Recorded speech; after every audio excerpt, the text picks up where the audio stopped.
Following content depicts violence and blood. Viewer discretion is advised. This story is of my own original creation. Please do not use my story, characters, or voice without my permission. And that includes my voice actors as well. Please do not use their voices without their permission. The Riftiverse, Episode 1, Battle Royale. It was 10 in the morning. What a refreshing day it was. Or, that's how it was supposed to feel. The sounds of Smith's spoon scraping the sides of his bowl of white rice with chicken filled the silence flooding his apartment. Work was cancelled suddenly, so he had the opportunity to relax, but his mind lingered on the rough hours, pouring into a single cup of monotony. Pouring and pouring, there was an emptiness that the hours could not fill. Neck deep in monotony, Smith began swimming in his mind for solutions. Every image of his friends was like a raft he could stand on, but they quickly faltered underneath his heavy thoughts. Solomon and Dagger would have plans because they were always busy. Dave informed everyone he was going to spend all day at the record shop. Galahad and Morbius were 1 block away and always eager to spend time, but Smith couldn't bring himself to leave his apartment. Then there was Jude, whom Smith rarely saw in person. They'd only meet together in large group hangouts, while the rest of their time together was spent online. Smith felt ashamed and frustrated at himself as he wavered on touching his phone, and his indecision sank him deeper into the monotonous feeling. Smith's life was busy like the rest of his friends, but he was ashamed that he was always too tired to go out, play video games, or even remember to text Jude. Work wasn't easy, but it wasn't grueling either, so why did he hesitate? With his hand hovering between himself and his phone, Smith was drowning in the familiar feeling of being a terrible friend. Abruptly, the violent buzz of his phone heaved him out of the drowning thoughts. There was a notification from Jude. Then there was another, and then another, and another, until Smith entered the app and cut off the wallet text with his own. Jude's message repeated again, but then his spam paused. Finally, Jude responded uniquely. Smith, finally. Smith smiled as he typed back. Yo, Jude texted back a shocked emoticon. Can you flipping believe this? believe what? You haven't seen the news. Jude's message was followed by a link to a video, and as soon as Smith tapped on it, the newscaster's voice relayed. We are keeping all eyes on the situation, and so far, governmental forces have surrounded game company named Here Games headquarters and are preparing for a break-in. But it's been a difficult venture. Employees have been stockpiling weapons and ammunition, and they've been able to repel any minor conflicts. So the authorities have ceased all further attempts until governmental forces arrive. Game company name Here Games has still yet to say anything more on the situation, only broadcasting to the world that their new device called the Rift would bring a whole new level of gaming to the forefront of all lives. But clearly, it's more than that. Some say this could be a nuclear-level threat hidden beneath this building, and evidence does seem to support this. So we'll keep you updated on the situation as events unfold. How are you supposed to react to that? Smith thought. Vigorously, he texted Jude back. Bro, what?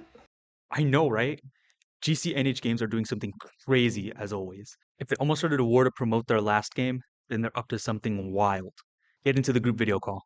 What group call?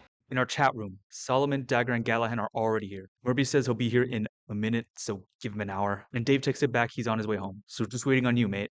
Sounds good. Smith replied before rushing to grab his headphones. As he was fixing his setup, Smith thought how now, suddenly, he had gotten the energy to do something. This was a curious and exciting moment, but why didn't he have this energy earlier? Smith shook the shame out of his thoughts and focused on getting online. It had just turned 11 when everyone was finally together, and the conversation erupted in chaos. Galahad and Morbius were casually flirting with Smith, while Dave kept insisting that Smith was his, and Dave couldn't believe Smith was cheating on him. Jude, keeping quiet, shook his head in amused disapproval at it all. Meanwhile, Solomon and Dagger talked to each other about how much they spent on motorcycle parts this week. All conversation died when the news updated. The newscaster cleared their throat, stating, The situation has escalated dramatically as armed forces managed to break into the game company named Here Games defenses on the first floor, but any attempts to go further into the underground facility has been repelled. Now, bright lights have been emanating from the cracks of the facility as game company named Here Games announced that the Rift will be online shortly.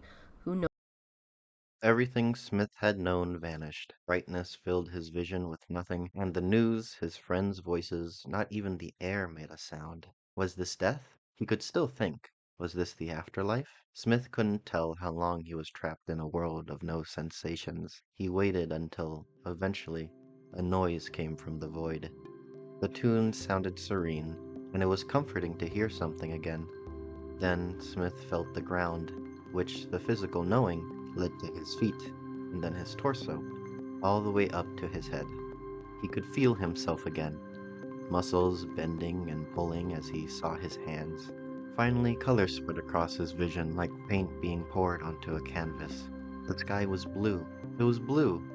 The land stretched out beyond his vision, a vast empty green plain with grass reaching to his knees.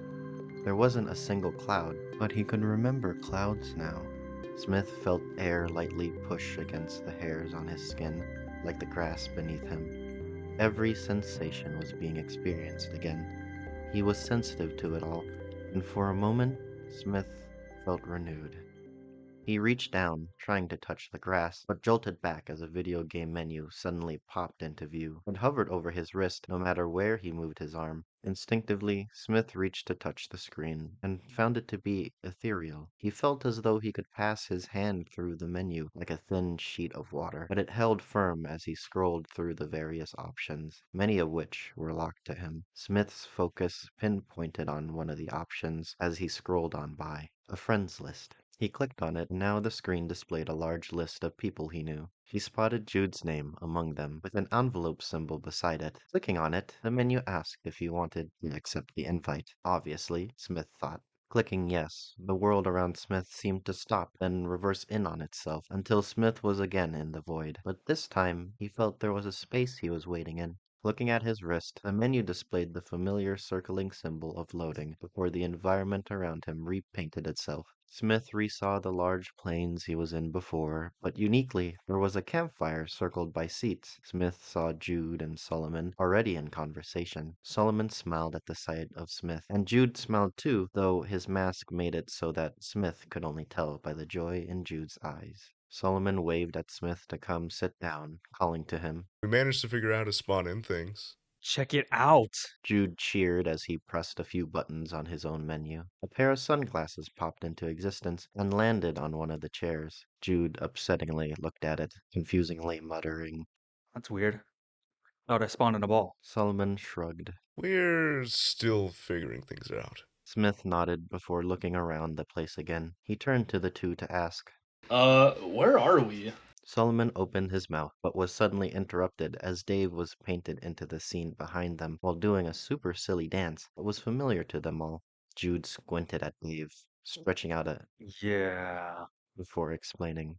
If you couldn't tell by the music or Dave's dance moves, we're in GCNH's generic battle royale title, The Game. GBR?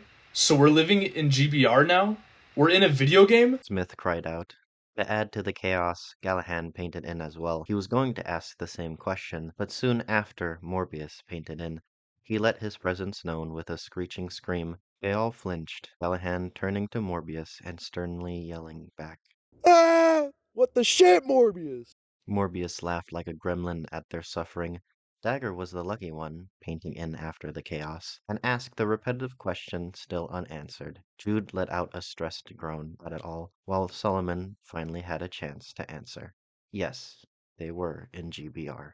There were more questions to be asked, but before that, they all settled down, eager to start a conversation on the topic. Dave spoke up. Now what? We're in GBR, but what are we supposed to do?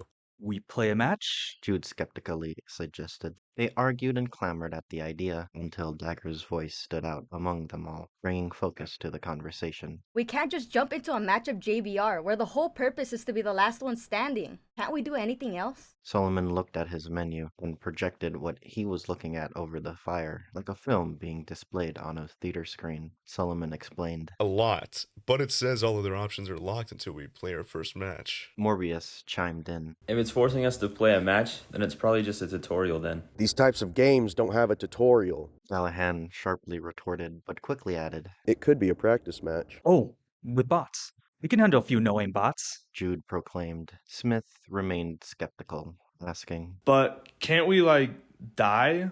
We're existing here now, so if we die in the game, do we die in real life since this is real life? Dave frowned at the idea of risking everyone's safety, and he was going to speak up about staying here, but then Solomon countered with, If we can spawn in items, then we should be able to respawn. It seems like video game mechanics should apply to us. Gallahan eagerly turned to Morbius. Let's test it out. Spawn in a shotgun and then shoot me. Morbius excitedly shot up in his seat. Bet. No. The two stopped as Dave continued to talk in a serious tone. Even if it makes sense, we should be careful. I don't want any of you to get hurt, let alone risk your lives to test it. Gallahan and Morbius sadly whined, but they understood the gravity of their situation and quickly returned to seriousness. They needed access to the other menu options, but who knows what would happen if they entered into a match.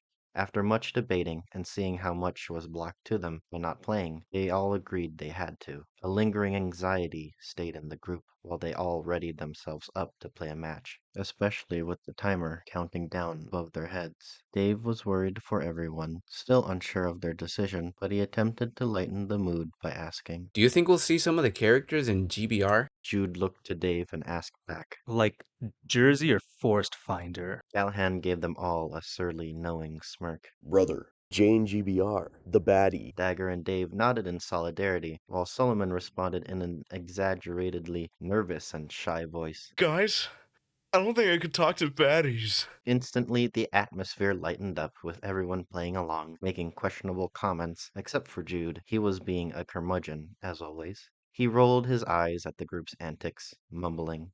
I'm too old. Dave wasn't going to take Jude's tomfoolery. He turned to him sharply while jokingly yelling, You're literally not that old. You're the same age as us. Just because you're the oldest by a few months doesn't mean you can say that. Jude grumbled back with a smile hidden underneath his mask. Feel old.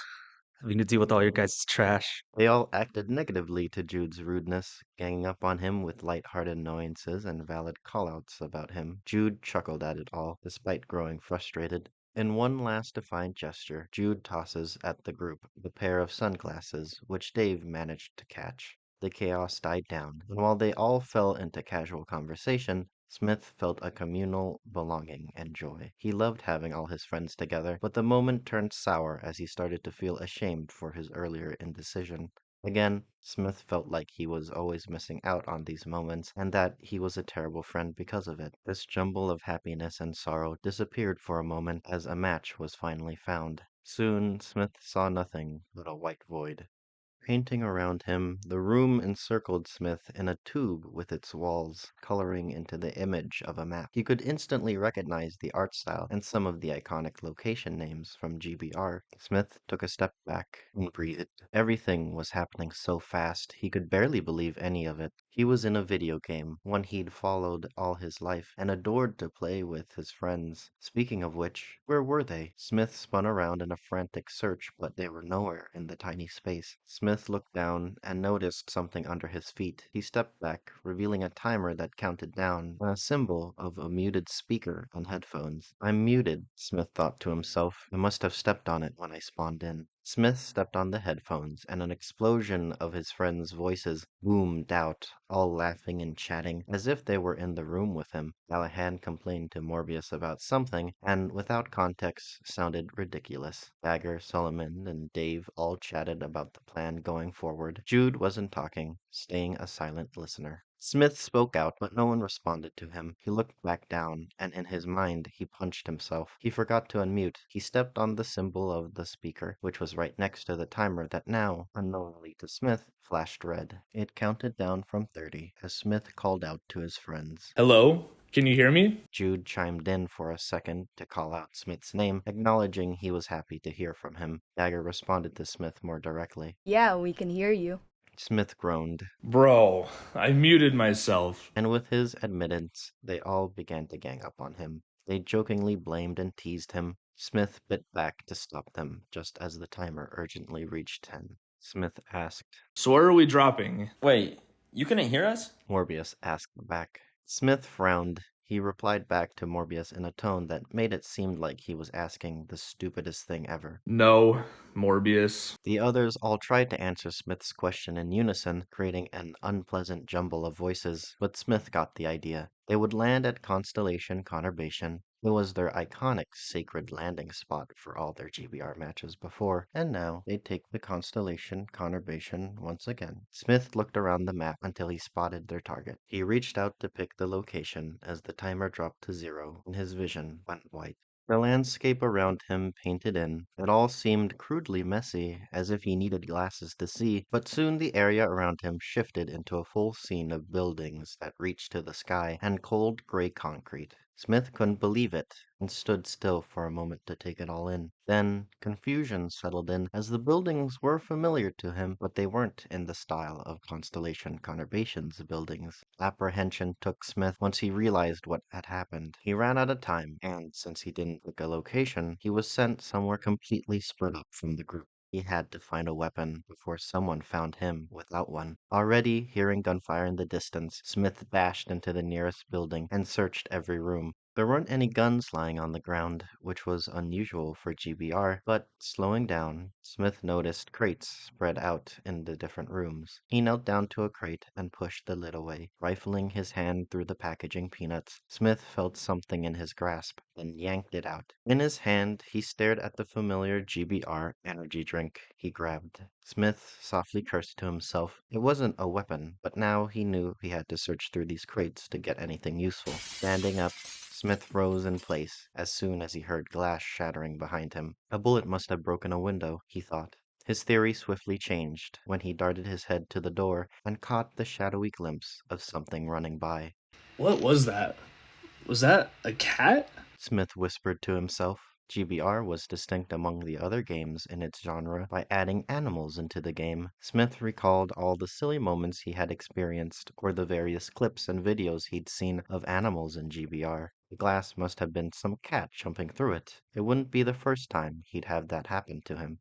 With his nerves calmed, Smith turned to open another crate, but froze again as he felt the phantom presence of something standing right behind him. Whatever it was, Smith could hear their heavy breathing close to his ear. The thing clutched Smith's shoulder, sending dread seeping into his body like claws sinking into skin. The person's voice taunted him, letting out a frisky meow. Smith desperately flailed away from the man, pushing himself back against the nearby wall. Facing him, Smith noticed the man's eyes through the holes of the cat mask. They were cold, yet held a sense of eager glee in them that looked over Smith like he was something delicious. Like a magic trick, the masked man pulled out of his back a machete, purring. Perfect. A treat. Smith held out his hands, begging, Wait, let me go. I don't have any loot other than this drink. His eyes said it all. He did not care for anything but the satisfaction of taking his first elimination. The masked man stepped forward, machete raising as he declared, No deal. Enough playtime. Come here! Smith pathetically shouted sharply, turning away while covering his face with his arms. He tensed, expecting something to happen, but nothing came. There was a gunshot, and Smith looked back to where his assailant was now lying on the ground in pain. Right by the doorway, Dagger stood with a pistol in her hand. She shot the masked man again, and his body disappeared into pixelated white dust that melted into the air. You're here. Smith shouted in relief and joy. I'm in the right place after all. Dagger shook her head, looking embarrassed. Nope. I picked the wrong location too. The two shared a laugh before Smith pointed out, Well, at least we're together. Wait, how can you be sure? Pull up the menu. I figured they had to give us a map somewhere. Or else how are we supposed to look for the storm circle? She had a point, and Smith felt silly for not realizing it sooner. GBR had to encourage people to move closer together and fight, so like many games in the genre, they implemented an ever-closing circle that people would have to stay in. Staying outside the storm once it closes in would trap you in an endless rain of damage. It would be unfair not to give people a place to see where the storm circle would be. Smith brought up the map, and it showed all the locations' names, along with symbols of arrows to show where his friends were. Smith and Dagger were at the bottom left corner of the map, far from the cluster of arrows, up at the top right of the map at Constellation Conurbation. What made things worse was that the circle encompassed where their friends were. Smith turned to Dagger, urgently expressing, We better get moving. We're literally across the map away from them. Dagger nodded before handing her pistol over to Smith, as well as a tarp. Here, I got a spare anyway, and put this over yourself. Why? Smith asked innocently and utterly confused, as if he couldn't look down and see his brightly colorful outfit with pinks and light blues. Are you kidding me? You're literally a walking shoot me sign. Okay. Smith pouted. Draping the tarp over his colorful visage, the two carefully stepped out into the shadows, rushing to make their way over to the group. As they ran, Smith shyly asked, So how did you know I was in that building? It wasn't my, scream, was it? Dagger dryly laughed before saying, I won't tell anyone. A swarm of footsteps charged through the streets. Dave was the last to get into the warehouse, quickly shutting the door behind him. With no time to spare, he pressed his back against the wall near the door and kept his scope on it, his glasses slanting from all the action. The footsteps stopped right outside. Dave gripped the only rifle they had tighter. He only spared a second to look where the others were hiding. Solomon sat down with his back against a crate not too far from him. He had an energy drink in one hand and a knife in the other, ready to crack a cold one to boost his energy to stab. Morbius was farther back behind a pillar, with his eyes focused on Galahad, laying on the floor behind the couch. Blood pooled around him as Galahad had taken a direct hit to his chest from a sniper. A crippling pain held tight to Galahad, slowly draining his health and making it so that he could barely do anything but crawl. Morbius had to carry him into the building, but now Morbius's body twitched to move as he forced himself to hold back and wait. Dave wanted to blame his past self for not predicting the impossible or fighting harder to stay in the lobby, but he couldn't focus on that now. Listening closely, the enemy squad outside were clearly frustrated. Dave held his breath as the door opened a smidge. Dave could spot the hand of the enemy on the knob, pushing the door, but then a voice called out, They've escaped. Let's not waste our time. The hand left the knob, and the owner of it protested, but the other voice stood firm. We're leaving. The group relaxed, letting out a collective sigh once they knew they were safe. Dave felt terrible as he watched Morbius run to Galahad. Morbius knelt beside him, frantically questioning. Can you get up? No. Galahad annoyingly groaned. I was shot in the chest. Morbius helped Galahad prop himself up on the back of the sofa and examined his wound. The bullet made no damage to Galahad, but blood profusely came out from the area he was shot in, soaking his clothes. Morbius noticed above his wrist a blinking exclamation point. Bringing up the menu, he explained loudly. It says I need a bandage or med kit to revive you. Dave was ready to rush out to scrounge for some, but Solomon pulled a bandage from his pocket and tossed it over. Morbius only had to press the bandage against Galahad's wound to slowly begin reviving him. The blood slowly disappeared, along with the paralyzing pain. Seeing things stabilize, Dave brought up his map as he desperately wanted to answer a few questions plaguing his mind. Firstly, he wanted to confirm Smith and Dagger weren't with the rest of them in Constellation Conurbation. He was right. The two were all the way across the map. Worry grew in him, but he grew calmer after seeing in the live elimination feed of the match that Dagger had slain someone. Secondly, he had to see where the storm circle was in order to make a game plan. The circle was large, but it didn't encompass the middle of the map. Instead, it leaned more to the top right. The two stragglers would have to move into the storm circle. Thirdly, where was Jude? Jude was with them before they ran into that enemy squad. Dave swore he was running alongside them, but he wasn't certain. He wanted to kick himself for losing sight of Jude, especially since the two would always look out for each other's backs in these games. Now that it was real, how could he have been so careless? Looking at the map, Jude was still in Constellation Conurbation and alive. If only he could zoom in, then Dave could know where exactly Jude was, but the map was static. Dave looked to Solomon as Solomon spoke up. What's the plan now? We're all separated from each other. We barely have anything. Dave explained. Well, Smith and Dagger are out of the storm circle, and Jude is still somewhere here. Just not sure where exactly. Galahad added. So we find Jude and regroup with him. Once we're together, we should make our way towards the other two. Morbius nodded, desperately pushing. We need to stick together. We couldn't even hold our own with our 5 of us. That's because we had one rifle. If we all had guns, we would have fought back. Solomon countered, but agreed. That being said, we need to regroup. They all nodded and dispersed with the mission clear in their minds. While the others checked the warehouse for resources, Dave went up to the window to scan for threats. He peered out, fixed his sunglasses, then spotted something in the distance. He brought up his rifle and poked it through the window, squinting through his scope to catch the scene of a large militaristic bus driving rashly through its surroundings. It seemed to be heading towards them. Dave smirked at the chaos and confidently opened the door, turning to the others to call out. Guess who's here? The bus swerved to a stop, nearly slamming into them, and to no one's surprise, Jude's head popped up from the driver's seat. How are you this bad? I don't know, gal. Maybe I never claimed to be a good driver. Where have you been? Are you okay? I'm fine. Don't worry. After the fight, I got lost and, Jude sheepishly wiggled his head. I ran into the biggest building I could find.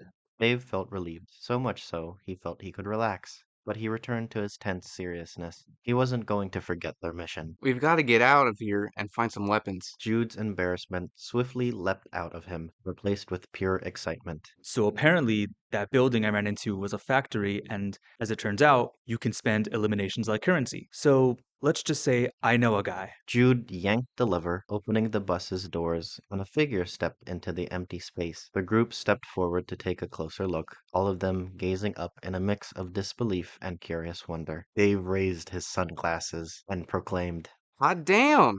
Right before their eyes, one of the first original characters in GBR, the poster child of the series, was staring right back at them. They had all heard him talk before from previous games, but hearing it in person made them collectively shiver. With amusement evident in his greeting, Jersey spoke up. So, I heard your boys needed some firepower. A permanent winter kept snow on the ground around Smith and Dagger, but the road remained illogically untouched by the frost. Cold air and gentle crunch of their steps brought peace. The fact they weren't being shot at was also a factor. They took the moment to catch their breaths, with Smith pulling out his energy drink and cracking it open. As he opened it, Smith was taken by an urge, and his hand brought the drink to his lips without any consciousness. Dagger looked desperately at the drink, while Smith, once done, shook the can over the ground, letting a drop slip out. Sorry, I don't know what came over me. I couldn't control myself. I feel great though, like I could start running again. I never asked. Good for you, though. She tiredly removed the magazine of her submachine gun, quickly looked into it, and then slapped it back in with a frustrated sigh. I got no ammo left. Better than being dead. Smith said, trying to cheer her up, but she sharply looked back at him, which shut him up. We better find some ammo soon, or we got... Dagger stopped them, instantly freezing in place as she thrillingly pointed out. Smith, a loot lizard! Hearing that name made him shudder. In the near distance, a golden glowing loot lizard was lazily resting on top of a fallen log. Smith replied, less than enthusiastically. Cool. Dagger shook Smith's arm urgently. Shoot it, Smith! Maybe we'll get a super rare weapon, or at least I could refill my ammo. Smith raised his desert eagle and stared down the loot lizard. It wasn't even looking in Smith's way, but he couldn't help but feel as if it was watching him, judging him. He clenched his teeth as his hands shook. In a pathetic boom of his gun, the two watched as the loot lizard scurried away with intense speed, and the bullet chipped away at the log. You missed? Shame seeped into Smith while he tried to stutter out some kind of excuse before admitting, I can't hit lizards! What do you mean you can't hit lizards? It's a curse, okay? Dagger pushed for an explanation, and Smith whined in response, but eventually folded into telling the origins of his curse. One day, on that faithful match of GBR, Smith, along with Morbius and Gallahan, were casually playing around. There were no real stakes at hand, and the three were enjoying their time together, cooperatively playing on the couch. Through the whole match, Smith had encountered 10 loot lizards, a world record, and to Smith's dismay and the others' joy, Smith could not hit a single one, no matter what he tried. And so, from then on, I couldn't hit a single lizard of any kind in any game. Those still make fun of me to this day about it. That's hilarious. You three always seem to have the best moments. Smith looked on ahead, reminiscing. It's always been like that. When I met Morbius, he literally just ran up to me and started asking if I played GBR. Gallahan joined soon after, looking for people to play with too, and ever since, we've been close friends. I never knew that. Rare for us to talk to each other. That's because we only see each other when everyone gets the chance to hang out. But then again, I've been drifting away from everyone.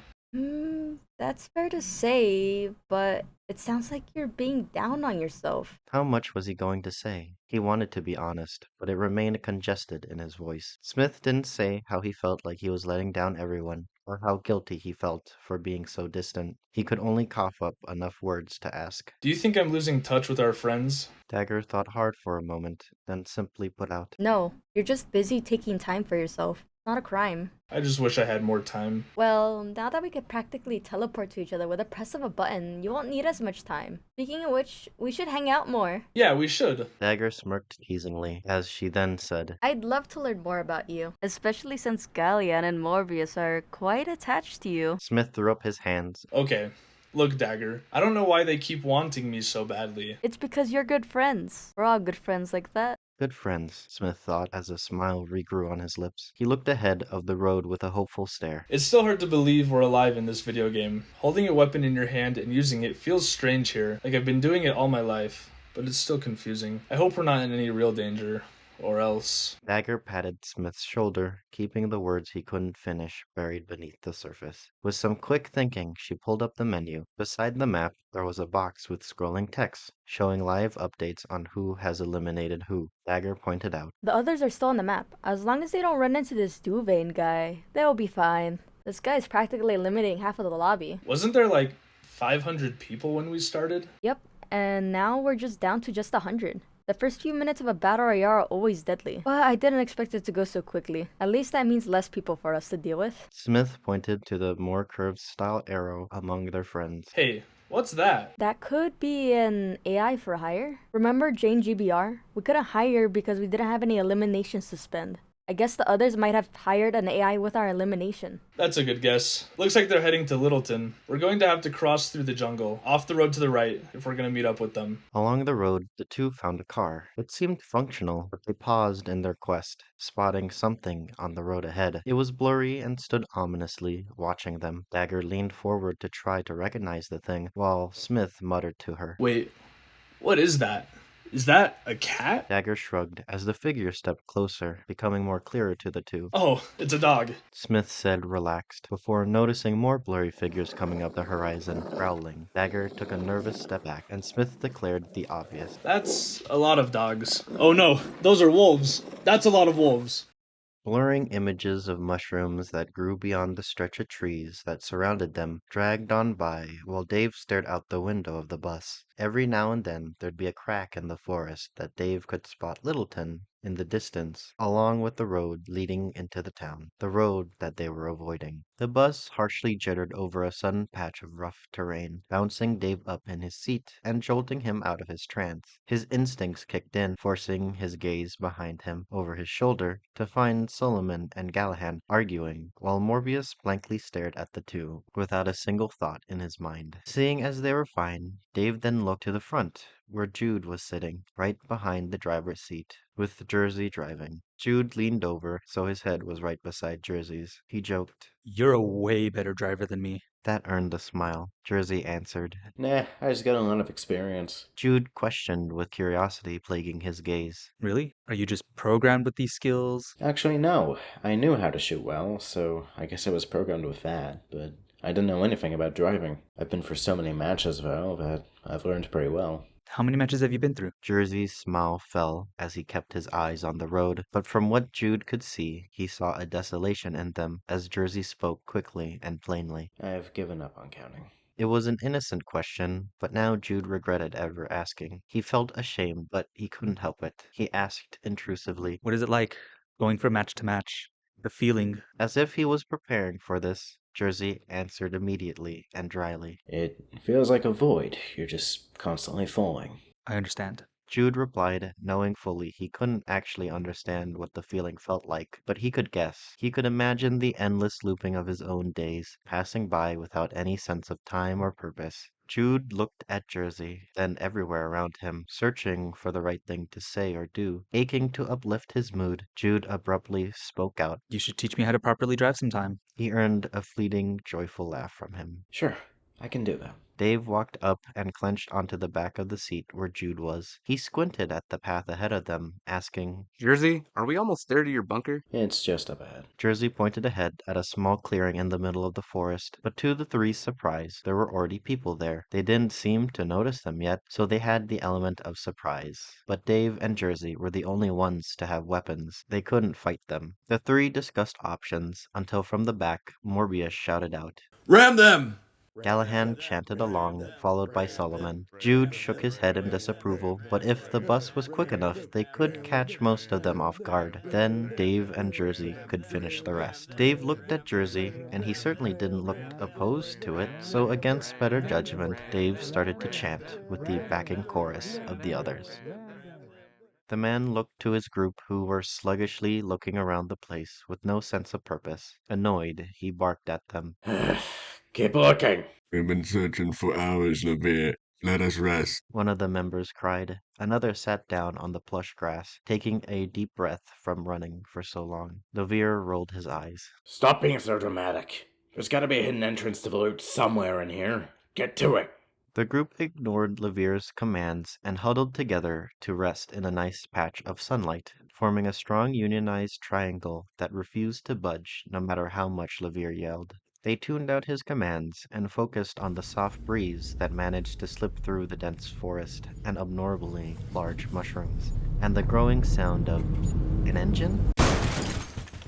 The bus screeched to a stop in the middle of the small clearing, and when Dave stepped out, a cut of sunlight shone on Dave. With his sunglasses reflecting the light, Dave scanned the area with his rifle raised. His gaze instantly turned to the pile of crawling people making pained noises. Everyone else started to step off the bus when the last surviving member of the group suddenly popped out of hiding, aiming his weapon at Solomon. Dave swiftly jumped on top of his friend, the two nearly dodging the bullet, before Jersey peeked over the driver's window to fire back. As soon as the last member dropped to the floor, the whole enemy squad bursted in white pixelated dust that disappeared. In the live elimination feed, it credited Jude with the kills, which Jersey jokingly congratulated him on, but Jude firmly denied any credit. Callahan and Morbius joined in, joking, leaving Solomon and Dave to pick themselves up. Solomon looked at Dave with relieved gratitude, jokingly asking, So, you come here often? You all right? Dave asked, ignoring Solomon's comment as he rose to his feet and helped Solomon up. Dave quickly checked him for any wounds,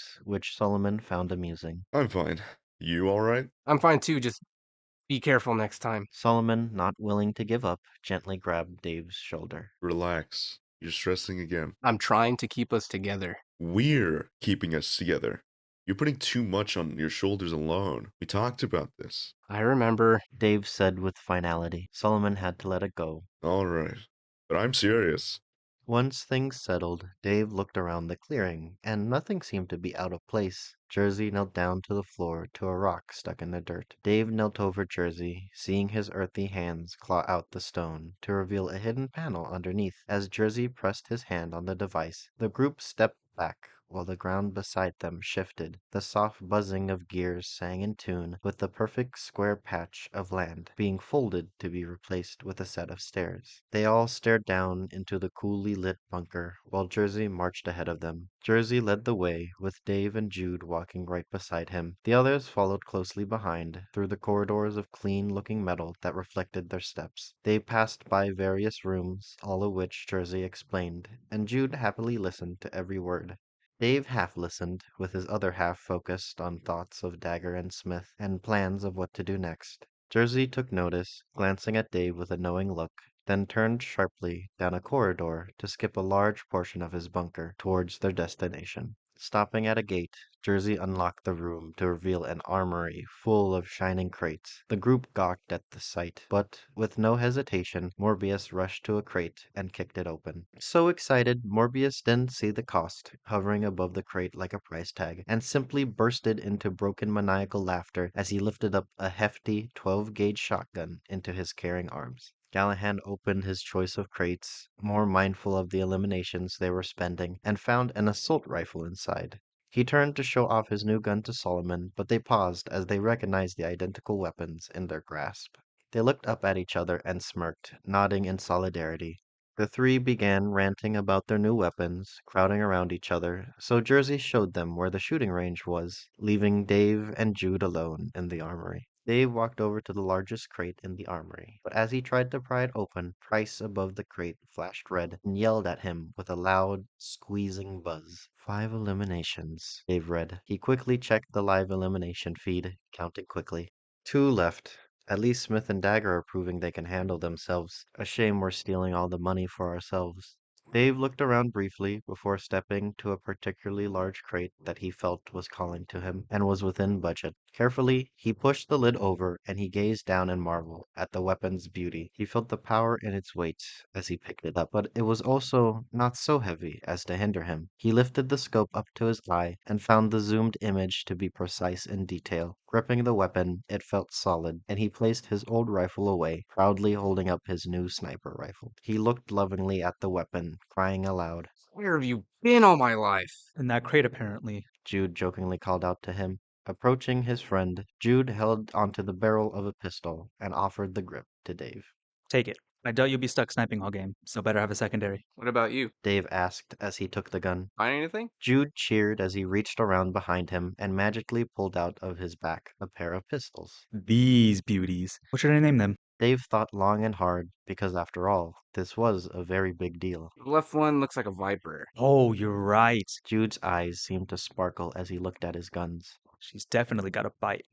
The new beautiful will be Venom. How are you gonna reload them? Just like in the game. Well, we are in the game, but you know what I mean. Check this out. Jude emptied Viper and Venom of their magazines, then held them by his hip for a second. Then he showed that, miraculously, the pistols had reloaded themselves. He takes the ammo from our inventory and puts it in. Pretty handy, huh? Dave responded by shoving his entire sniper into some void behind his back, cheerily shouting. That's video game logic for you. Hearing a door slide open, the two looked over to Jersey, coming out of the shooting range with an energy drink in hand. Dave got a glimpse of the others practicing, and his mind began to think back to the match. We should rethink our game plan. I'll catch up. I saw some cool stuff lying around here that I wanted to check out. Dave nodded back before leaving Jude and Jersey by themselves. Jersey sipped his drink while focusing his gaze on Jude's guns. Noticing his stare, Jude happily asked. Like them? Jersey smiled back. Mm-hmm. Very nice guns. Thanks. This brooding gal is Viper, and this brazen one is Venom. Nice names as well. Jude beamed at the compliment before quickly turning back to his original thought. He walked over to where he found something interesting, but then turned back to Jersey to ask. Hey, do you have, like, a rock or something?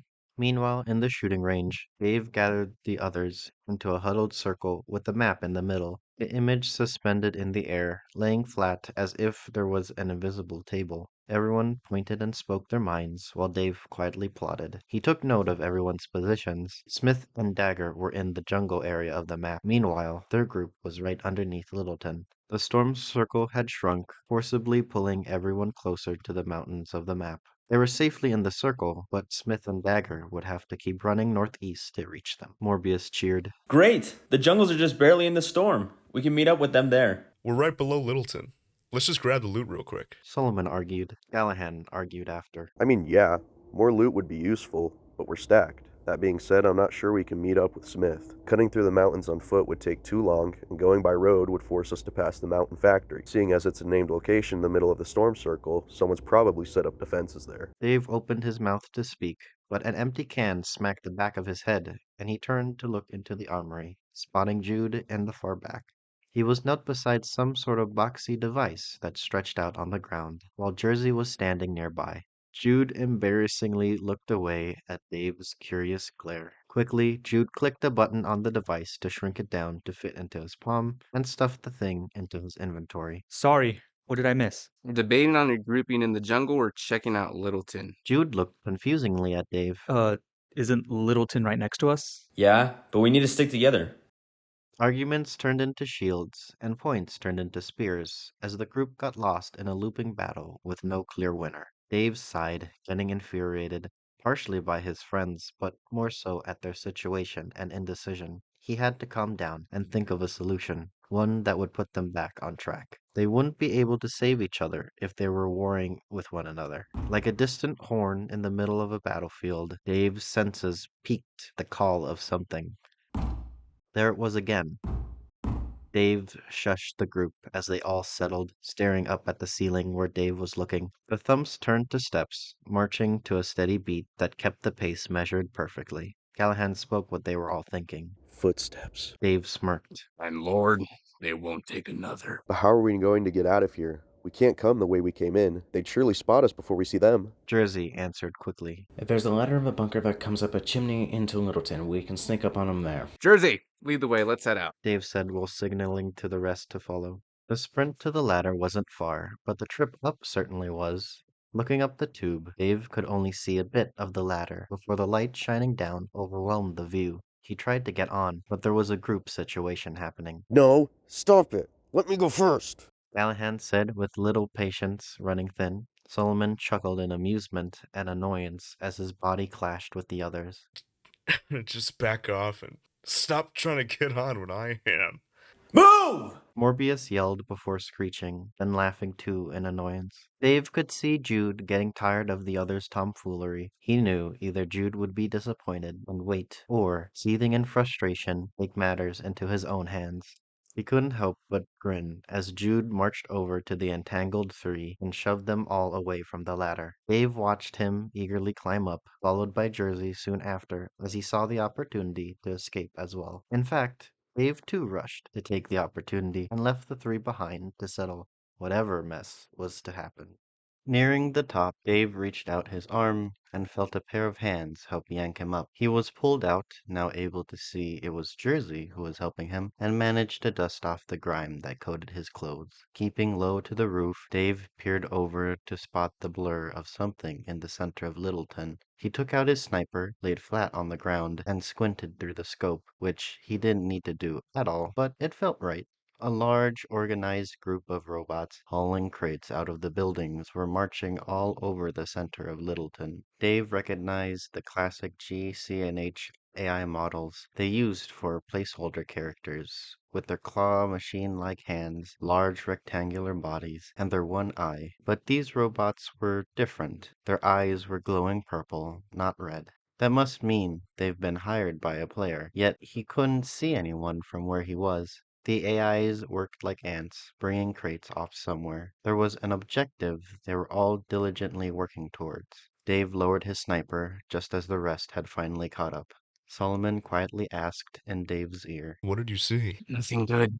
We need to get closer. Before Dave finished his last word, Morbius was already hopping across the roofs of the suffocatingly close buildings. Solomon followed suit, with Callahan right behind him. Dave was about to join them, but was jump scared by the popping of the roof's window right beside him. Like a geyser, Jude popped his head up from the window and rolled a cluster of grenades beside them. Jude struggled to push himself up until Jersey stepped in to help. He strainingly explained. I found a crate full of boom booms. Dave smiled as he grabbed one. Good find. Jude stuffed one into his inventory, while Jersey reached out to grab the rest. Jude slapped them into Jersey's hands, joking. Try not to get yourself blown up. You'll end up nearly hurting yourself with one of these before I even remotely get blown up. Jersey joked back.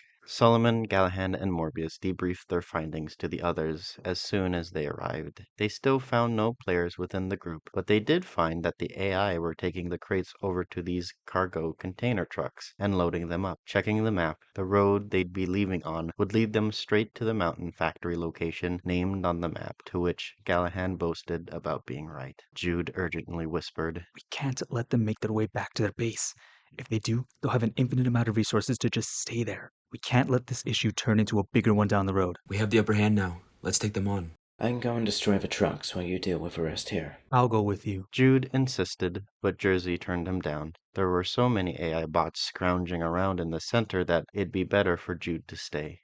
They all nodded in agreement, and Jersey began jumping his way towards the trucks. Things were fine, up until timing was not on their side, and an AI looked up as Jersey was gliding through the air. The AI's antenna sprung up in alarm, pointing to Jersey and blaring out an urgent buzz. In a rushed assault to lay down cover fire, Dave and the others poked out from their hiding spot on the roof. AI scattered and lost all form of coordination as a swarm of bullets crashed into them.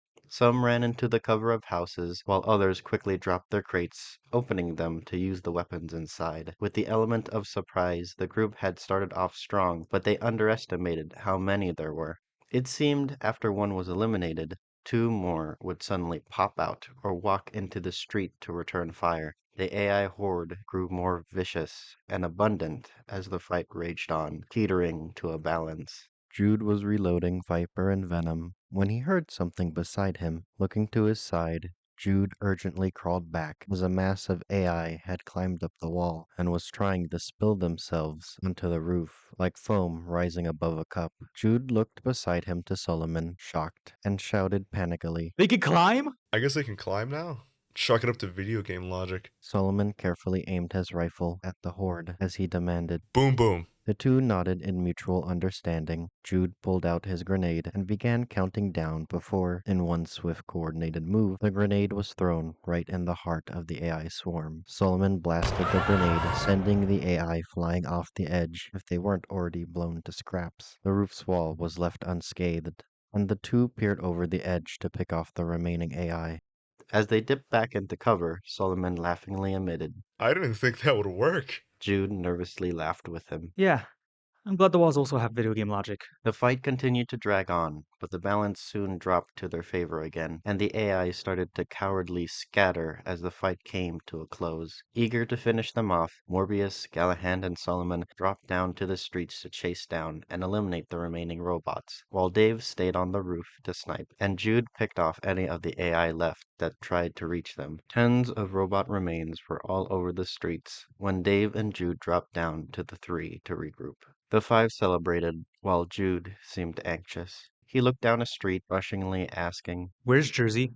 All the joy was sucked out of the celebration in an instant. Dave instinctively pulled up the map, calling out, His marker is moving out of Littleton. The group rushed over to where the trucks were supposed to be, but found them starting to speed down the road. Solomon cried, Which one has Jersey? Maybe the first few in the row. I can't tell. Morbius shouted back as he looked onto the map. Galahad interjected with confusion, Why does it matter? We're not catching up to them, and Jersey is an AI himself. Jude rolled his eyes at Galahad's point. Meanwhile, Dave looked around for a solution, spotting the catwalk of a billboard above them. If I can get up there, I can try to snipe one of the drivers. Here, jump on this! Jude exclaimed as he dropped down a device and kicked it, expanding into that boxy gadget Dave saw him tinkering around with. Jude warned, Just be careful and don't give yourself too much force. Dave hopped on, and he felt as though rockets were strapped to his feet as he was sent flying up, perfectly landing on top of the catwalk. He knelt down and looked through the scope, spotting the trucks lined up on the stretching road. Clenching his teeth and adjusting his grip, Dave picked one at random and lined up the shot. His sniper boomed out. He watched as the truck swerved and curved onto its side. The surrounding trucks in the line dodged the wreckage and disappeared into the distance. Carefully, Dave dropped down to regroup with the others, who were already by the wrecked truck by the time Dave had made his way over. Before he could ask, Solomon shook his head, and the group quickly accepted the loss. All but Jude. We've gotta go save him. This is getting dangerous. We should regroup with Smith. Morbius spoke up. Galahad judgingly looked at Jude. We've been split up too long. We can't go after him. He's our friend. You know who our actual friends are? Smith and Dagger! Galahad mocked. Jersey is an AI. You knew him for like an hour. Smith and Dagger have each other. Jersey has no one. He helped us. Jude crossed his arms, desperately adding, Why would they capture him? It seems suspicious. Morbius stepped in, looking genuinely to Jude as he asked, Are you really gonna choose some AI over our literal friends? I'm not asking us to choose. I'm saying we need to help him. Damn me for having a bit of heart for once. Unable to bear his friends tearing themselves apart, Dave stepped in with his arms stretched out to both sides. Look, the convoys are heading up to the mountain factory. That place is going to be stacked with supplies unless we catch up with them and strike. What about the others? We can kill two birds with one stone. We take the strongest defensive position in the circles, so by the time they reach us, it'll be smooth sailing. Smith is the best shot out of all of us. They can hold their own. If you don't believe me, look at the map. The two have taken out more players than all of us. Besides, you said it yourself, Galahad. Now that we know the mountain factory is defended, we either get stuck there in our bus or have to travel by foot to reach them. By then, the storm circle will have shrunk and pulled to the location anyways. We should secure the factory first while they don't have all the resources. All the while, we can save Jersey. They all looked to Solomon as he finally stepped in. We don't need to make a decision yet. The AI will follow the road, but we can cut through the forest to the mountain factory. We'll get there early to scope out the place, then we can make a plan. The tension slowly disappeared between them all as they universally agreed. Callahan and Morbius started to loot the crates inside the wrecked truck, while Solomon headed into Littleton to find a vehicle to use. Jude stepped beside Dave, who was looking at the map. That was a lot of AI. Who even manages to get that many? There's only one guy in this lobby who racked up enough kills to have that many AI teammates. Dave replied as he stared at the live elimination feed, fixating on every instance of the name Duvain. No one can get that many kills alone. He must be in a team, unless you think he's cheating. Can that even be a thing? This is our lives now, even if it's similar to a video game, you know. I don't think there's a code you can hack into. I don't know. But either way, this guy's smart. He didn't just randomly pick the best spot on the map, he chose it deliberately. Dave closed his map and looked over to Jude, his face showing a deep anxiety as he sighed. Let's just hope Smith and Dagger are okay without us. Maybe there'll be enough time to regroup before we have to storm the place. Maybe. Jude answered before abruptly chuckling. I bet Smith is having fun. Dave raised his eyebrow. Why do you say that? Well, The thundering sound of rushing water cascading over a cliffside was barely able to drown out the noise of screaming and gunfire. Dagger flung through the sky once the water pushed her down the waterfall, dropping her into the basin below. Smith followed after her, with another person limply tumbling right beside him as they plummeted. Splashes of water rummed out to the canopy. They urgently swam out of the basin, diving into the cover of the ferns and trees, while above them, on the cliffside, they heard the clamor of steps and bullets come and leave quickly like a tide. Way too close. Smith remarked while carefully poking his head out of the cover. Hey, didn't we knock down that girl? Yeah, while we were fighting for our lives in that river. Dagger replied in between breaths. What about her? Where is she? Dagger looked over and saw their opponent was nowhere in sight, but their blood trail was. They followed the neat line of blood leading out of the basin to their opponent, laying flat against the ferns, blood pooling with mud. Smith merely blinked as Dagger suddenly sprayed the enemy down with her gun. The eliminated player's body and blood whisked away in wisps of white digitalized cubes, and what she was holding in her inventory manifested where she had died. Smith yelled, Why'd you do that? She was going to bleed out anyway. Keep it down. I just wanted to make sure her teammates couldn't revive her. Unfazed by the bloodshed, Dagger knelt down and rummaged through the stuff, pocketing a few useful items. Then she reached to reload her weapon, patting her side, and found nothing. Ah, damn, I'm out of ammo. How did she not have any 10mm? Smith held back from being petty and looked to his inventory as well, finding his pockets scarce. Nothing on me, sorry. Dagger reached down to grab the weapon their rival had dropped, but it disappeared quickly into wisps. Dagger stomped away, complaining, Ah, why do items disappear so fast? I haven't been able to find anything useful. We've been spending the whole game running and fighting. I'm getting tired too. By the time we reach the others, it better be easy going. We need a miracle. We need... Dagger gasped, and Smith's vision followed her, pointing to a fallen trunk radiant with loot lizards. Shoot it, Smith. Shoot it. Lizards. Seeing the creatures made Smith hesitate. All the baggage of expectations weighed on him and made his gun suddenly feel heavy. Panic moved his hands, and hope pulled the trigger. Surely I'd get one, Smith thought as he closed his eyes and fired away, stretching out a strained grunt, while each shot chipped against the trunk. Not a single bullet found its target. Why did you close your eyes? What were you thinking? That being blind would help? Well, I panicked, okay? I panicked. Smith started to walk away. He was so embarrassingly ashamed that he didn't realize his walk turned into a jog, almost a run. He couldn't believe he missed those shots, or how that curse was real. He couldn't stop thinking of the fact that when it mattered, he couldn't hit his shots, or how he wasn't there. He could feel the familiar guilt in him that sucked out all the energy in him like mosquitoes and left nothing but frustration and shame. Smith, are you alright? Was it my shouting? I'm sorry for putting pressure on you. I got excited. Her words sprayed out and dispersed the swarm clouding his mind. I'm fine. Smith lied at first, but the clog in his voice wanted to be free, so Smith's words squeezed out of him. I feel like I'm letting you all down. You are not doing that. Dagger replied with certainty, yet it did nothing to comfort Smith. But I keep failing. Whenever I'm expected to be there for us, for our friends, I keep failing to show up. I don't think that's a problem. Sometimes I feel the expectations too. That whenever I need to cancel our plans, I've ruined everyone else's day too. Maybe that's true, but I think none of us expect you to be perfect or always be there. Dagger stopped Smith and patted his shoulder. We're just happy when you do, and when you don't, who cares? Let go of the pressure. Dagger's words couldn't swat away all the buzzing thoughts in Smith's mind, but it did help. His mind was less anxious and more clear. It wasn't a perfect solution, but it didn't need to be. It was good to hear from a friend, and Dagger's comfort returned Smith to a good state of mind. He smiled. Thanks. Where would I be without you all? Where would you be without us all? Dagger teased, which Smith took up thoughtfully. Well, I'd definitely be lonelier. It honestly was a huge surprise we're even all friends. It's all Jude's fault. He wasn't even supposed to be there. Dagger curiously tilted her head. Beware? He didn't tell you? Jude filled in for our fourth member once while me, Gallahan, and Morbius were playing GBR. One of our mutual friends couldn't make it, but Morbius and our friend knew Jude, so he got into our team. I don't remember how it happened, but I guess we just started to see each other more until Jude eventually introduced us to everyone else. That's funny.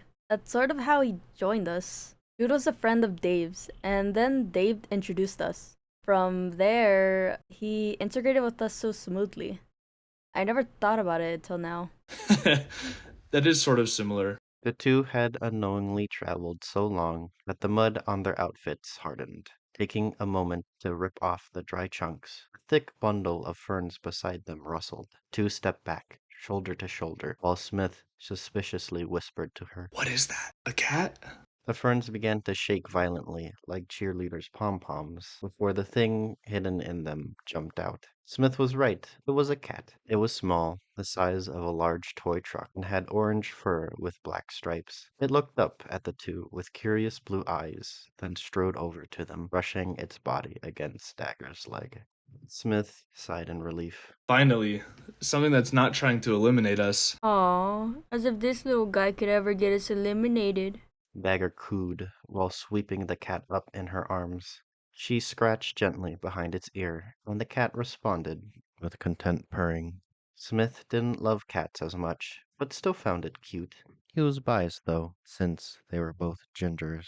He quickly reminded Dagger that they needed to start moving again, or else they'd never make it into the storm circle. Reluctantly, she put the cat down, and the two began walking away, with an orange shadow following far behind them. They traveled farther, and with each passing minute, Smith got more annoyed. The noise of bugs, the uncomfortable temperature, and then the constant need to push away these overgrown ferns all piled up to stress him. Distracted by his annoyance, Smith recoiled back as he smacked into a particularly large leaf. Smith finally expressed himself. I hate jungles.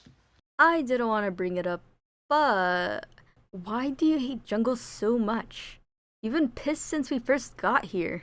Smith waited for this moment, the moment he could rant about how much he hated jungles. They're so hard to traverse, you can't see anything ahead of you, and anyone could be hiding anywhere. I hate the dirt, I hate the trees, I hate the animals, I hate everything. I never thought I'd actually get to see one in person, but now that I'm actually in a jungle, I can confirm that they suck. Concerned for Smith's sanity, Dagger checked the map to confirm. We're almost out of here. It looks like the others are at the center of the storm circle, near the mountain factory. Mountain factory? Smith looked over her shoulder to the map, then smiled devilishly. Oh, they are. Dagger raised an eyebrow at his reaction. What's got you in a good mood all of a sudden? Let's just say, well... I hate mountains, Jude proclaimed while straightening up his posture. He pinched the end of his pointer and extended it to a perfect length before lightly smacking on the wood of a tree with a projected presentation on it. As you can see here, mountains are the worst. They're... Jude? Right. Back on topic. Let me just... Jude squinted at his menu, navigating through the slides he had. The projected presentation swapped with the actual plans. Jude disappointedly sighed, but quickly cleared his throat to present the plan. The mountain factory was a heavily fortified position. as Galahad predicted. But in person, the situation was more grim than they had expected. The factory was located on top of a flat mountain hill, and the only reliable way up was the road, which curved around to the top. They thought about using Jude's launching gadgets to get themselves up, but the sides of the mountain hills were far too steep. Even if that wasn't an issue, there was the combination of AI guards scouting from the factory and the lack of cover. Watching another team try to assault the base, they also revealed the issue that the chain-linked fence that surrounded the factory didn't have any openings. They would have to break their way in using Jude's device or go through the vehicle entrance, which only opened for vehicles. Considering their options, they couldn't wait for Smith and Dagger to arrive, as much as they all wanted to. There was an opportunity they couldn't miss. Dave pointed out the trucks, which were holding all the weapons and Jersey, could be of use. Dave's plan was dangerous, but they all agreed this was the best plan they had. They'd wait on the edge, where the forests and open mountain plains met, so they could sneak up on the container trucks that escaped Littleton and jump into the space in between the trucks and the container. Each member was on separate trucks, with Dave at the end of the line, as he wanted to make sure everyone had made it before he did. The containers were unopenable from that side, but from where they were hidden, they were safe from the other trucks. And the curved road that wrapped around the mountain factory was a constant turn, so the truck and the container would create a V-shaped wall, which would block the view of the AIs in the factory until they reached the fence. At that point, they'd wing it and rush into the factory. The wait was tense. The whole ride there, Dave couldn't stop thinking about every flaw that could go wrong and how it would play out. Everyone made it onto their truck safely, so that was one less worry from the pile of stress. But Dave didn't allow himself to relax. The truck started to turn, and Dave knew it was almost time. The ride swayed him, forcing Dave to constantly be shifting his weight to keep stable. Each sway sloshed the worrying in his mind. Almost there, Dave last thought, before, in an instant, an explosion took his consciousness. Eyes open to the sight of a fiery disaster, ears ringing of gunshots and yelling, Galahad pushed himself off the floor and felt his body coursing blood through his system, frantically trying to get him back in order. It seemed like the plan went from bad to worse. He found himself alone in the wreckage, though he shouldn't be. He thought hard, forcing his memory forward until he realized Morbius was supposed to be in the truck in front of him, the one that was burning. His mind went blank, losing all thought of the mission, replaced with the goal of finding his friend. There was nothing in the wreckage, so Galahad hopefully figured Morbius had gotten inside, but the gate in front of him was closed. He ran across the length of the fence, charging in and out of the little amount of cover to protect against the AI, shooting him down from the factory windows. There was no opening along the fence, but nearing its corner beside the cliffside, he spotted the blood trail. Morbius was by the cliffside's edge, with a pond of blood around him. Galahad had to rush over, seeing that he had little time to save him, but in the panicked rush, Galahad didn't take into account the lack of protective cover. Bullets pelted him, landing into his body, then his legs. He forcefully tripped forward as he had taken too much damage for himself to handle. His body felt a familiar numbing shock spike into his arms and legs. Yet he dragged himself over to Morbius and endured the pain to sit. Clutching his friend's body, Galahad pulled Morbius's head into his lap. He whispered to him desperately, Morbius, hold in there. At the sight of his friend, Morbius managed to smile. Galahad, I was an idiot. I shouldn't have ran off, but I thought I could. Galahad's grip tightened as Morbius sharply gasped for air. Don't talk. You're so stupid. We're done for. I know. But don't lose hope. Maybe someone will find you. No, don't say that. Don't you leave me. You have to live on. Morbius placed his hand on Galahad's shoulder, spilling out his final words. Galahad's strength shattered. Tears ran down his cheeks, knowing he couldn't fulfill what Morbius had asked.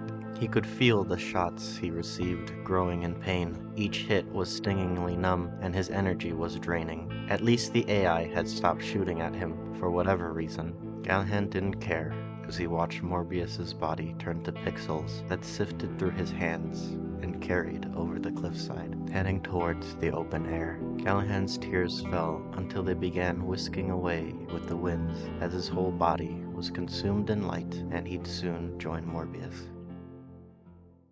Dave looked down the mountainside at the crashed truck below. He was lucky that wasn't him. He'd looked around, trying to remember where he was or what he was doing. Further up the road, Dave sprinted past trucks in disarray and damage to get closer to the shooting. He was starting to remember, but he fixated on one thought: my friends. I have to make sure they're okay. Dave sheltered himself by the wreckage of a burning truck, then peered out quickly. There was little resistance scouting at the windows, but it was still risky to climb that fence. Dave had a grenade left to explode an opening, but his problem solved itself when Jude's launching device landed in front of the fence. Dave peeked over, spotting Jude waving to him by a window in the factory. Sprinting across open ground, bullets spraying dirt beneath him as they missed, Dave jumped onto the device and was catapulted over the fence. With tremendous force, Dave dived through the window on the second floor, and glass shattered around him. He was dizzy, but he managed to recover quickly as he felt Jude's arm help lift him up. Jude greeted him with delight in his eyes. How was the flight? 10 out of 10. Saved my ass. Dave groaned while pushing the debris off him. He looked around the room, seeing all the peanut packaging scattered at his feet. Solomon and I found some crates while we were clearing out the windows. Figured it was better than landing on solid concrete. What about Galhan and Morbius? Dave intensely stared down Jude. Jude stared back with sorrowful resolve. They're not on the map. Not Jersey, not Gallahan, or Morbius. They're gone, Dave. Dave looked back out the window, spotting the wrecked trucks, the area littered with the history of gunshots, and the untouched fence. They knew the risks, but Dave was hopeful and still was. He was ready to run out and search for their fallen friends, but Jude's hand on his shoulder pulled him out of it. Dave knew there was no point. They're gone. We need to focus on clearing this place. Dave was unable to speak. A guilty lump he couldn't swallow down kept him silent, so he nodded gently to Jude, and the two jogged off to regroup with Solomon. They met up with Solomon in one of the factory's assembly lines. The outside of the factory seemed small when compared to the large, vast rooms they had found. The place was claustrophobic, as every inch was being used to its most efficient use. The assembly line swerved all over the place, with machines that created and pieced together the AI bots they had run into. There were giant vents and pipes across the ceiling that hummed with fans. Everything was shut down, with half-completed bots waiting on the assembly line. The three split up in the room, with Dave approaching a control panel that seemed to be important. Hovering his hand over the controls, price tag of 1 elimination floated over the panel. Lucky for him, they had one left. Dave activated the panel and looked around curiously to see what would happen. Jude jumped at the sudden movement of the conveyor belts, and Solomon called out, Dave, was that you? Yeah, it was. The factory began working as intended for a minute before shutting back down. Beside Dave, a large pipe, seemingly connected to the vents above him, unsettlingly rattled for a minute, then spat out a robot that was half made, or Dave thought until his mind processed what it looked like. It was missing its arm, most of its legs, and its face was torn. Every single damage in it looked brutally done, with claw marks across its frame.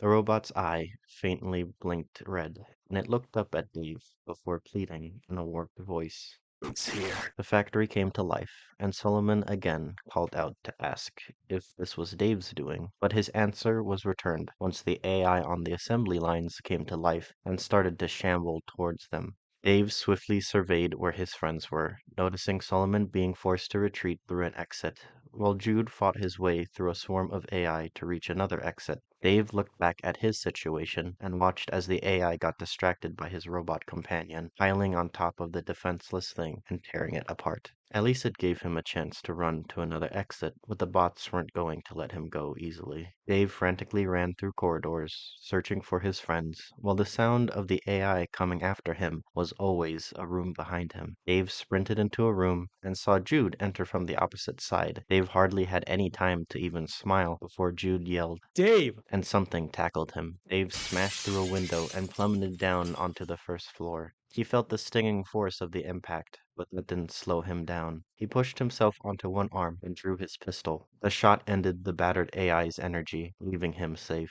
Dave looked around the room to gather his bearings until he spotted more AI, not too far from him in the room. They all dispersed from being in a pile, and white pixelated wisps lifted up from the ground. Dave's breath grew heavier, seeing the familiar rifle on the ground. in the leftover loot. There was no time to process anything. The AI then turned to notice Dave and charged at him. Dave rapidly emptied his magazine into the horde, but there were still so many. Then the biting and seeping sounds of gunfire boomed from above him, and the horde was reduced to scraps. Dave looked up as Jude called to him. Dave! Dave, are you okay? Solomon! He's found too! Jude's eyes looked like they were going to cry, but his voice held strong. I'll try to find a way down. You try to find a way up. No! Stay there. If Solomon found his way down here, there should be a way up nearby. Just stay safe. I'll try. Jude disappeared from the window, and the following sounds of his pistols didn't bring any comfort, but Dave had to stay strong. There was no time to hold any remorse or sadness. He had to find the way up. He glanced to where Solomon once was, and his loot had already disappeared. He cursed at his whole situation as he was forced to start running around in the maze of corridors and rooms. Other than the pain, anger, and guilt running in Dave's mind, one thing still was unanswered for him ever since they left Littleton. Where was Duvain in all of this? Jude blasted Viper and Venom at the cluster of bots, shoving themselves through the entrance, clearing the way enough to let him slam the door shut. Grabbing one of the scrapped arms, he wedged it into the doorway to keep it shut. Jude stepped back and took the moment of peace to reload his pistols. The slamming on the other side of the door rattled in Jude's mind, fluttering in with his thoughts of hopelessness and frustration. All the stress was beating down on Jude. His eyes darted between the entrances to his left and right, with Venom and Viper split between both. There was so much noise buzzing in his mind that morphed to sound like a long, gentle whistle. Jude couldn't focus on anything else but defending the doors, not even noticing when the thing crawling in the vents dropped down. A powerful shot landed into Jude's back, shoving him forward into the wall. His back felt shattered, and Jude clutched the wall for support, dropping Viper to the ground. Hastily he spun around with Venom pulled up to the direction of his assailant, but another shot landed heavily into Jude's shoulder, forcing him back against the wall. Squeezing, paralyzing pain took hold of Jude's body that dripped down to his legs, and Jude slid down the wall to sit against it. Where the bullet in his shoulder was, Jude couldn't feel his arm beyond that point. His breathing repeated steadily, despite the panic, only because Jude was so focused on it. His mask stuck to his mouth like glue as he heaved to breathe. His eyes hadn't processed anything, so when everything slowed to a still moment, his vision deciphered what was in front of him.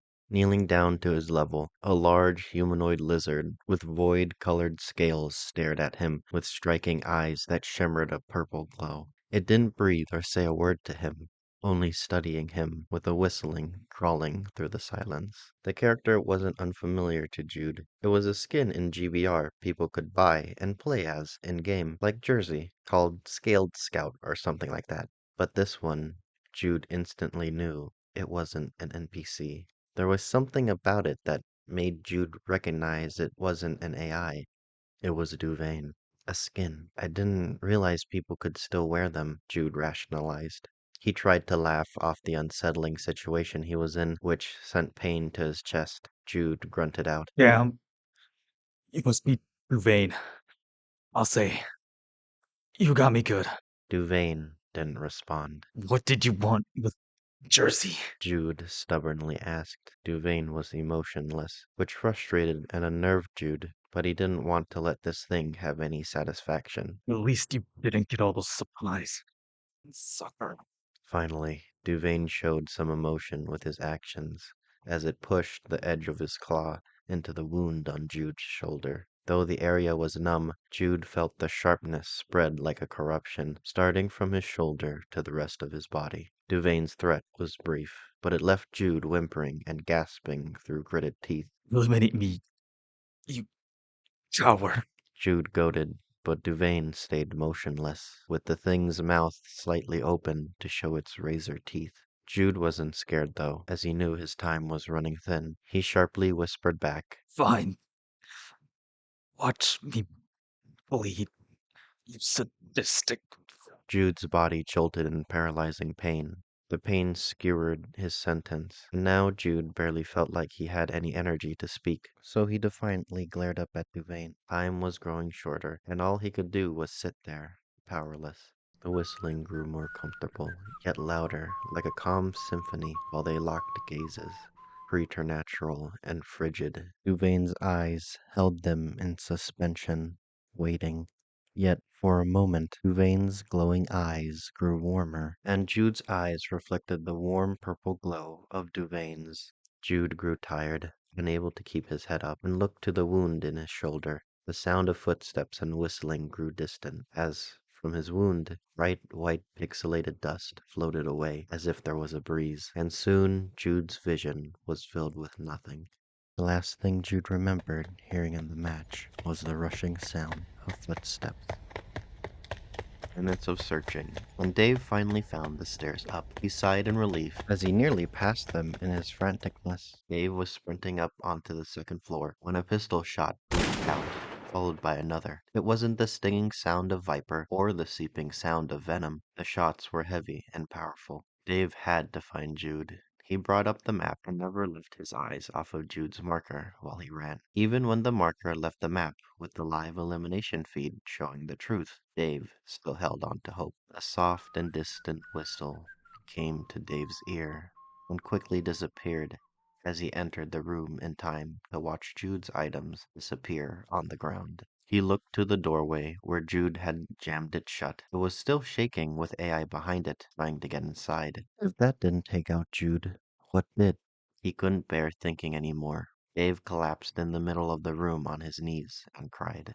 Slowly falling tears dragged across his cheeks as he thought of all his fallen friends. Shots rang out, and the banging stopped for a moment before returning. Dave continued to sit there, uncaring to the world around him. The banging got louder, and Dave closed his eyes and was complacent to his fate. Do you hear that? What is that? Like a cat? Like a really nasty sounding cat? A voice muttered, muffled by the door. Another responded with irritation. Why do you always say that?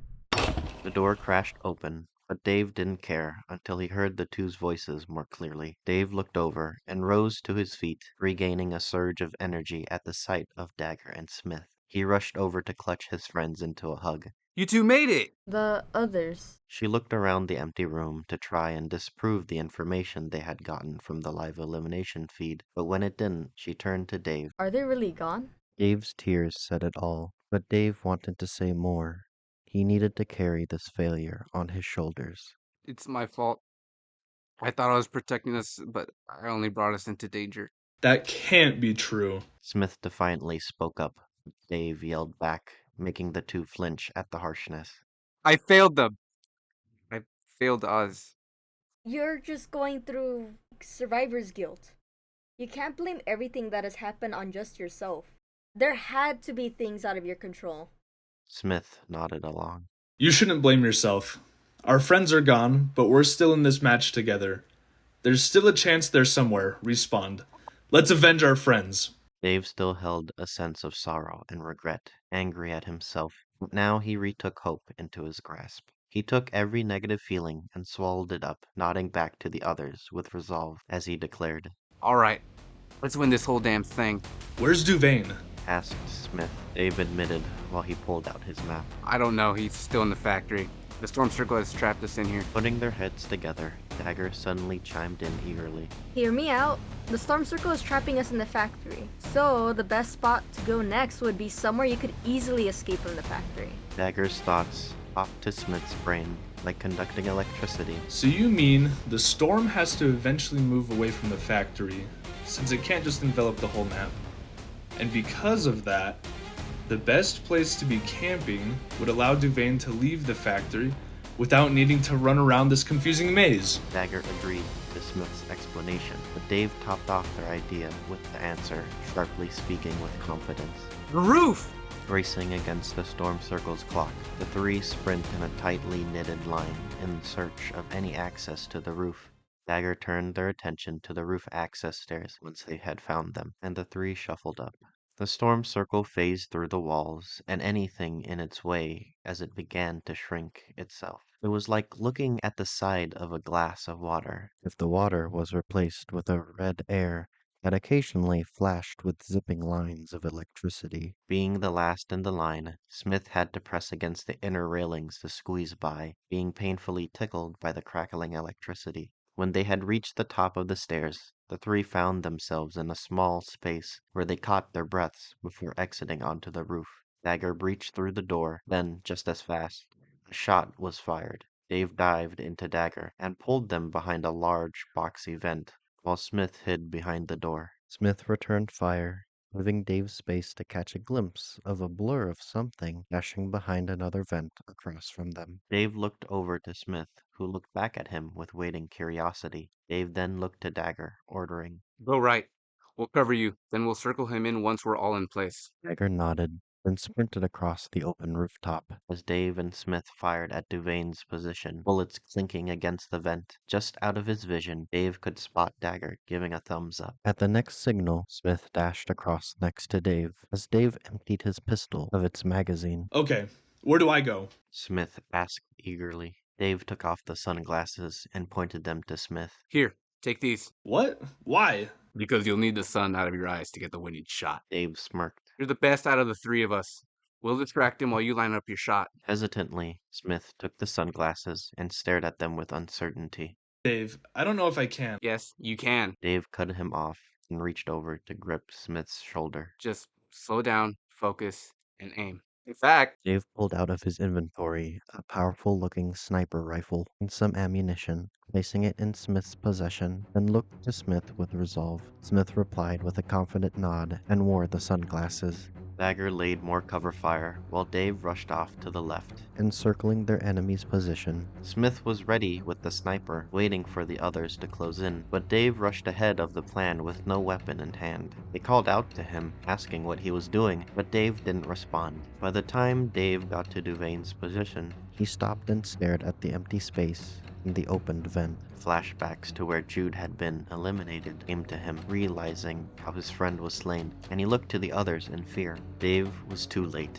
There was a rattling and whistling coming from Dagger's cover. She looked down the vent to see a purple glow in them. Before she started shooting, Dagger hesitated, as the figure was too small to be a person. With her guard down, her face was covered in orange fur. Dagger threw the thing down, and then realized it was a cat, the one they had met before. Yet, its eyes were now shimmering purple. With her back to the vent, a powerful boom knocked Dagger out of the fight and into the sky in pixelated wisps. In the little time they had to react, Smith readjusted his sniper to Duvane and fired. The shot missed. It landed into the cat, making it disappear too. Duvane calmly turned its attention to Smith, raising its pistol to him as Smith was frantically trying to reload another shot. But Dave had run over and tackled the lizard to the ground. The pistol scattered to the side, and Dave poured all his wrath into wrestling with the thing. He managed to hold his own, despite the large size difference, long enough for Smith to get another bullet in. Smith scoped in at the tumbling mess, waiting for a second for the perfect opportunity, and fired. The bullet smashed into the roof far left from where the struggle was happening. Smith couldn't believe his accuracy was getting worse. He rushed to load another bullet, berating himself while he did so. Smith looked through the scope again to see Duvane standing up.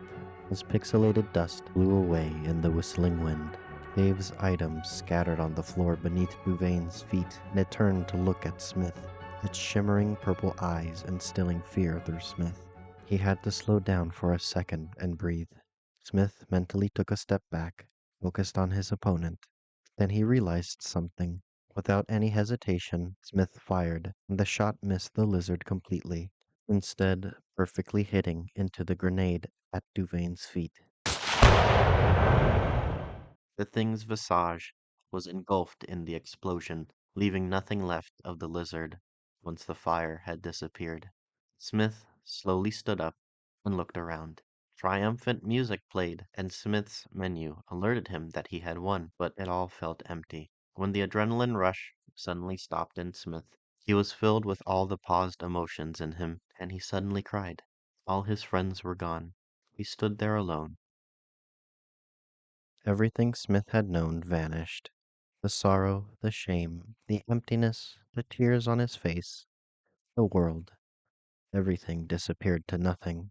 Brightness trapped him in a world of no sensations, until the familiar tune of Serenity returned to comfort him. Smith felt bumpy stones under his feet and a gentle breeze wiped any tears away. A massive mansion's roof obscured the blue sky, and its color painted down its sides. To reveal how huge the mansion was, the color spread across the floor, revealing the collage stone pathway he was feeling underneath him, which led through a bountiful garden. Every sensation and emotion bombarded Smith as Dave's image painted into the world. He looked back at Smith across the garden. Dashing across the stones, Smith embraced Dave tightly, cheering to him. You're alive! So are you! Dave breathily laughed, still shaken up from their experience. Like his tears, Smith's words quickly spilled out of him. I'm so sorry. I thought I got you all eliminated because I couldn't hit anything. I couldn't stop failing, and I keep letting you all down, and... I'm sorry too. I thought I got you and everyone eliminated. Thought I failed you all. The two broke away from the hug, and they looked at each other with a jumbled mix of joy, sorrow, confusion, understanding, and amusement. They shared a laugh between them before Smith spoke up. I think we're overthinking things. Yeah. We place too much pressure on ourselves. We're safe. That's what matters. As Dave said that, the two turned to the mansion door in front of them. Dave continued. That means the others are okay too. I assume so. Smith replied as he opened the unlocked door. The inside of the mansion was furnished with an unnatural cleanliness, with all the furniture and decorations looking flawless. The place was calmly quiet, except for the cheerful chatter coming from a room to their left. Stepping in, the two looked around the huge living room with a large sofa and TV at the back, and all their fallen friends were safely here. Jersey was off to the side with Jude and Dagger, who were sitting on a chair. Medkits were laying on the stand beside them as Jersey tended to the battered-looking friends. Solomon was at the far end of the couch, watching the two injured getting treated. Morbius had just come from the open kitchen connected to this room with a large water container in his hand. He sat down beside Gallahan on the giant couch and started to chat about the match. As soon as Smith and Dave made themselves known, the other six turned to look at them and cheered in unison. The roaring excitement and joy in the room pulled Smith to the couch, jumping in between Morbius and Gallahan and pulling them into a hug. Solomon slid over as well, wrapping his arms around the three. Dave had to join the pile, while Jude, Jersey, and Dagger watched on with amusement. You're all okay. We're just built different, Solomon jokingly claimed. We were all watching you on the big screen. Morbius called out as he pointed to the wall-sized TV. Gallahan chimed in quickly. Bro, you suck. Where is your aim, my guy? Okay, bro. I was under a lot of pressure. He was like 7 feet tall and as wide as a bus. How exactly? Yeah, how did you manage to hit the cat? Bro, I wish you all actually disappeared. Smith joked, then deflected their attention by pointing out. What about Dave? He charged the guy with no weapon. I was out of ammo. I could have asked for more ammo, but I wanted to tackle him. For the funnies. They then all responded with backlash, but Dave stayed cool. Another wave of loud talking over one another erupted before Smith asked where they were currently. Jersey spoke up to explain they were all on a shared server owned by everyone. Gallahan and Morbius were the ones to set up the beginnings of the mansion, and when Solomon and Jude joined, they all worked to make the place look good. With the expanded access they got from playing a match, they had also managed to figure out how to create server portals to teleport them to different servers. Upstairs, Solomon set it up a row of doors that were portals back to each of their own personal servers, acting as their rooms. There was also a portal outside that looked like a car, which would bring them all to a huge hub of public servers other people had set up. Wait, how are you here with us, Jersey? Are you a person? Dave asked.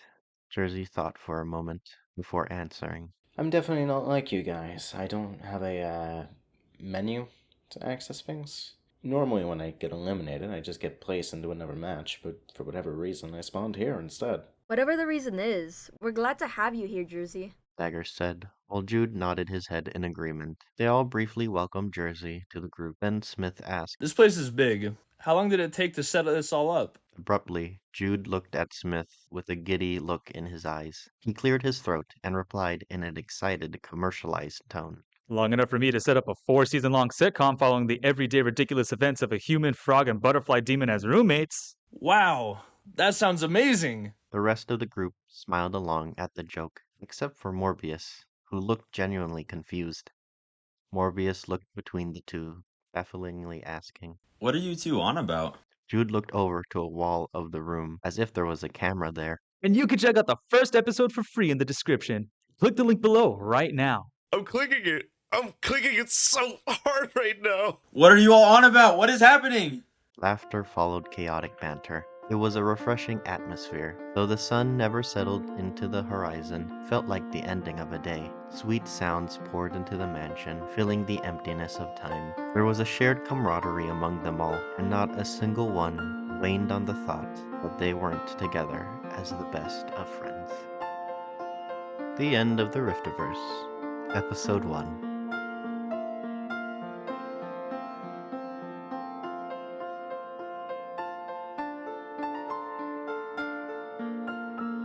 Oh, right, we have end credits, don't we? Can we change the music for that?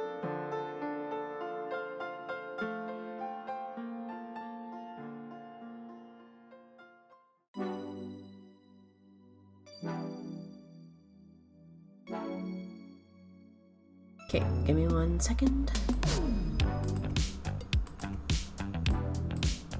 Okay. Enough playtime. Come here. Alrighty, now on to scouting Littleton. Put it there. Okay. We have the upper hand now. Let's take them on.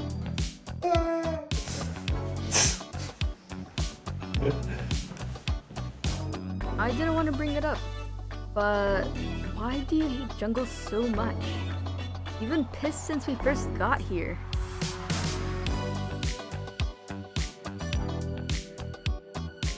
Don't be so dramatic. There should be a hidden entrance to the loot somewhere here.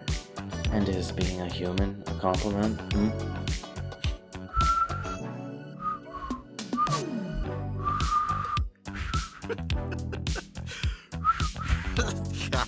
No, it's okay. Keep it rolling. We keep it rolling.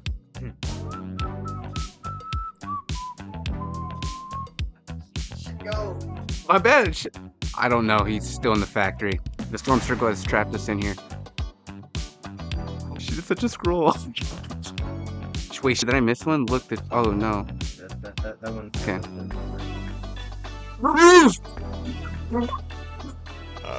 I think there's one more. Cool.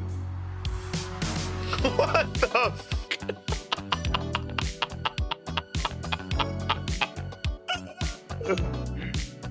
the excitement and strain. I got it. At it. I'm clicking it. Okay.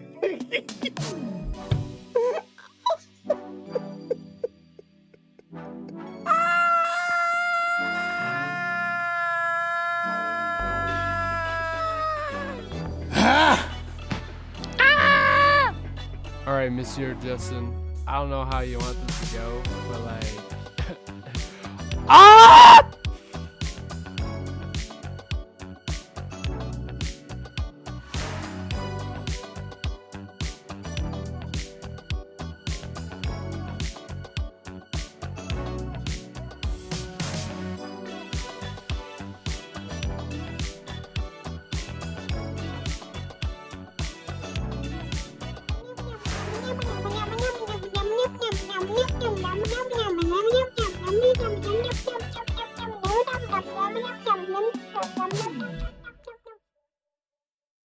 A huge loving thanks to all my friends. Through the making of this video, I've gotten the chance to talk and hang out with old friends and meet some new ones along the way. To all of you, thank you so much. If you couldn't tell, this story and project was a big tribute to you all. It's been a great adventure, and I hope it made you smile. Now it's time for me to take a break and work on some shorter stuff.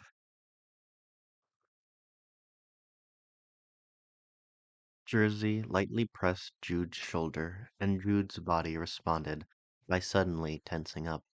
Having found the exact spot of the lingering pain, Jersey tenderly cared to Jude, wrapping a bandage around the spot, which started to dissipate the pain with each complete wrapping.